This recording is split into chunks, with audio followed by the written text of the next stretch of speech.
दक्षिण पूर्वी दिल्ली के गोविंदपुर इलाके में देर रात हुए डबल मर्डर ने पूरे इलाके को दहला दिया है। एक घर के अंदर मां और बेटे की बेरहमी से हत्या कर दी गई। मृतकों की पहचान 42 वर्षीय शारदा और उनके 15 साल के बेटे कुशल के रूप में हुई है। दोनों के शव घर की किचन में खून से लथपथ हालत में मिले। जानकारी के मुताबिक वारदात के समय घर में सिर्फ मां और बेटा मौजूद थे।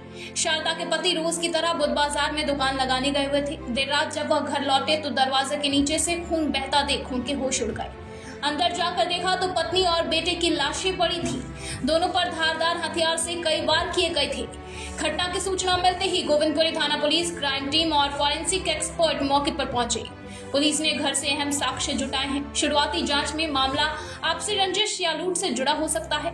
हालांकि अभी तक हत्या की असली वजह साफ नहीं हो पाई है। पुलिस आसपास लगे सीसीटीवी कैमरों की फुटेज खंगाल रही है और कई टीमों को आरोपियों की तलाश में लगाया गया है।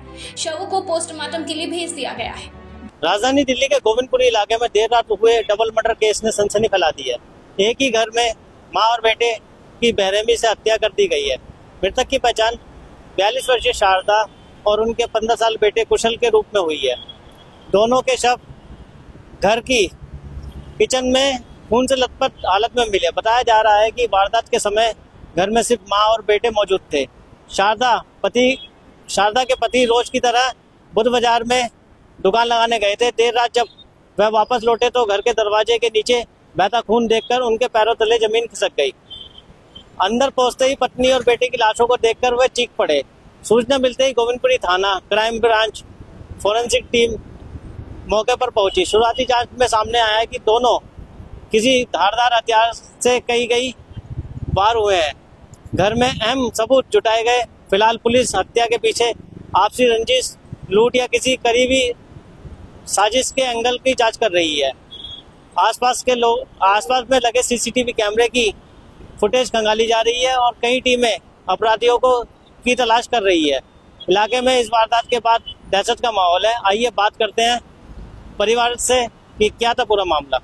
मेरा नाम अरविंद कुमार नाम है और मेरे साले की वाइफ और बेटे थे। क्या हुआ था, कुछ जानकारी? नहीं, मुझे इतनी जानकारी मिली है कि रात को एक बाजार करते हैं, बाजार से आए थे सब 12 के 1 के बीच में। तो आए थे, इन्होंने गेट खोला तो उन्होंने देखा था कि खून से लथपथ पड़े हुए हैं दोनों लोग। इनकी 12 नंबर में सिस्टर रहती है, उनको कॉल करा, उन्होंने कॉल करके उनको बुलाया। फिर उन्होंने हमारे लिए कॉल करा। मैं नंदनगरी रहता हूँ, वहाँ से फिर मैं आया हूँ। बस यही, ज़्यादा जानकारी नहीं है, क्योंकि जो पता चला है कि घर में लूटपाट भी हुई है साथ के साथ और बेरहमी से मारा गया है। मैं श्री अमित शाह जी से कहना चाहूँगा कि आप थोड़ा पुलिस के लिए संज्ञान लें। आप जो क्राइम दिल्ली में इतना बढ़ रहा है उसके लिए कोई दुश्मनी नहीं है। बहुत सीधे बंदे थे, बिना अपने बाजार से मतलब, सत्संग से मतलब, तीसरी चीज से कोई मतलब नहीं था। अपना बाजार काम करना और अपना सत्संग करना। हाँ बिल्कुल हुई है। ज्वेलरी गायब है, पैसा कैश गायब है, ये कितना है ये नहीं पता, इन गायब है।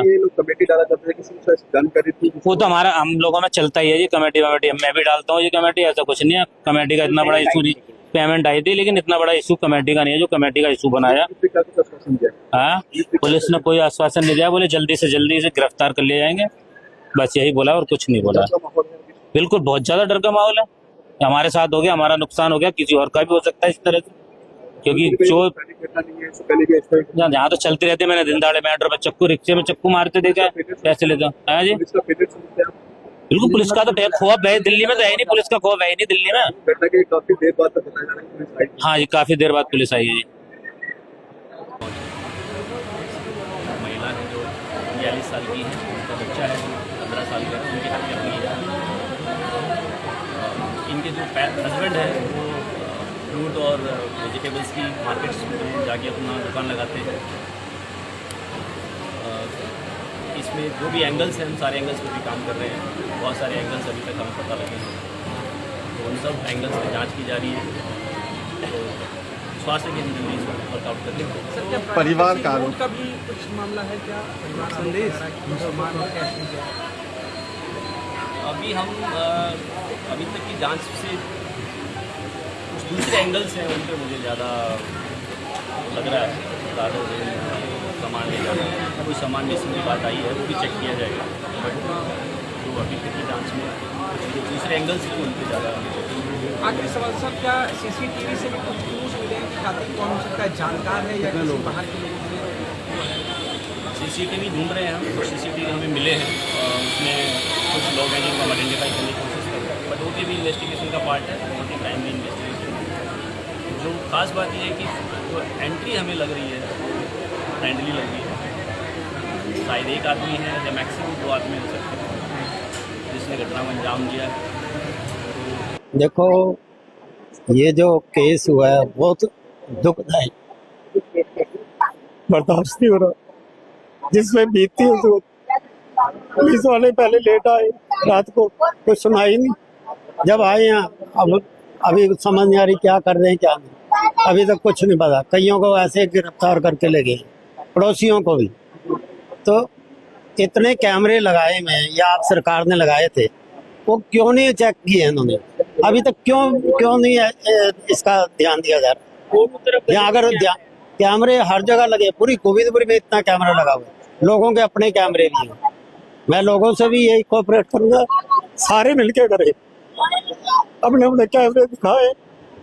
आज इन पे भी थी, कल हमारे में भी सकती है, सब पे भी सकती है। सब कोऑपरेट करो, पकड़े जाने चाहिए। हम तो कहते हैं कोई पुलिस के हवाले न करे, बाहर ले जाके इनको नंगे करके एक एक बंदा जूते मारे, आगे से कोई ऐसी हिम्मत न करे। ये इलाके में तो पहली घटना नहीं है, गोविंदपुर में लगातार इस तरह घटनाएं हैं वो होती रहती हैं। लेकिन कोई नहीं अभी तक केस। 3-4 दिन से कभी कोई ताला टूट रहा है, कोई पकड़ा भी जा रहा है, मारपीट के छोड़ देते हैं अगले। तो अभी तक समझ नहीं आ रही, ये मतलब गैंग इतना तगड़ा है। हेलमेट पहन के आते हैं और बाइक पे आते, बाइक कहाँ छोड़ देते हैं। अभी ये इधर रहते हैं, हमारे उधर भी देखा हमने कि वो ऊपर फ्लोर में उनको आवाज आ गई। उन्होंने एकदम पंजाबी थे, उन्होंने जोर से गालियां दी, कौन है वे? गालियां देके उनको बोला कि कौन है, भागो यहाँ से। एकदम नीचे आप भी आ रहे हैं और कैमरे भी दिख रहे हैं, भाग रहे हैं। हेलमेट पहने हैं, काले मास्क पहने हुए, और बैग होते हैं टिश्यू, ये जो पिट्ठू बैग होते हैं, उसमें सामान रखा होता है, ताला तोड़ने का हर चीज है। अरे हम कहते हैं पुलिस वालों को सब मालूम होता है, मैं पुलिस पर दोष नहीं लेता, लेकिन हल तो करो, कुछ पता तो लगे। चोरी हुआ, पैसा, यहाँ तो सारा कुछ चला गया। जवान बेटा, बहू चली, उसकी बीवी चली गई। पेट्रोलिंग करती है ना रात को कोई पुलिस नहीं आती है, पेट्रोलिंग कोई नहीं होती, पहले किसी टाइम आती थी। पुलिस का भी है कि अगर रात को अगर गश्त करें तो देखो, घटनाएं कम होंगी। ये तो अब नेता लोग हैं, यही कुछ कहेंगे तभी होगा।